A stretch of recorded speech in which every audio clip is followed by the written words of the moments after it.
10:10 Bible study. Jump into the Word with us. Good morning, everybody. We are officially wrapping up 1 Timothy in chapter 6. And so Paul is kind of wrapping up the letter the same way he opened it. He is telling Timothy, hey, you're doing a great job. Keep teaching. Keep doing what you know is right and what is true. So pretty much just encouraging Timothy to keep going, but also telling him, avoid the fools, because there are people that are just being foolish right now at the church in Ephesus where Timothy is.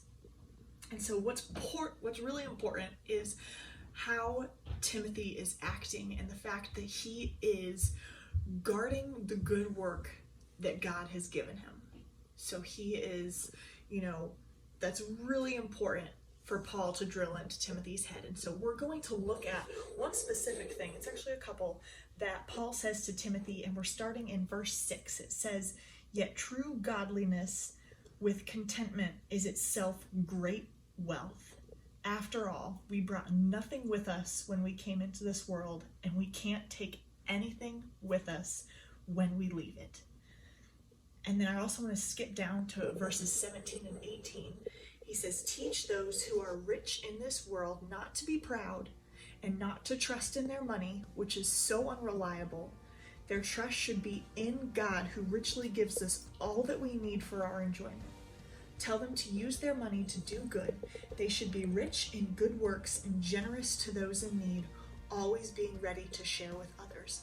So we can take three big things away from these 4 verses. And first of all, that's we're not taking anything with us when we leave Earth. That sounds morbid, but when we die, we die. Like, you are not taking your pets, you're not taking your games, you're not taking anything. We're just gonna leave. And so second is that God richly provides for us everything that we need. God, it says here, is going to provide and take care of us. And the third thing is the rich should be rich in good works, should be helping other people, and should be generous in sharing the wealth that they have to help other people. And so we live in such a great area where we have a lot of resources, we have a lot of stuff, and I won't say this is true for everybody, but most of us can say we've never gone hungry, we've always had things that we need, and we have a lot of the stuff that we just want.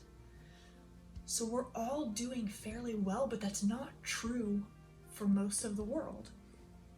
And so it's easy to get stuck in this mindset of, I want more, I need this, I want the next best thing, if that's, the next best iPhone or Apple products, or the next best game or clothes, or really anything. We get stuck in this mindset of, I need that. When in reality, God is saying, hey, if you've been blessed with more, help out the people that don't. And the thing that comes to mind for me is last year when you guys had winter retreat and we did the 24-hour famine, you gave up food and you went shopping for food for people. You raised money for people that did not have access to food for themselves. And that is what Paul is saying to do. Maybe not do a 24-hour famine every weekend, but he's saying use the resources that you have, use what you've been blessed with to help people that need a little extra help.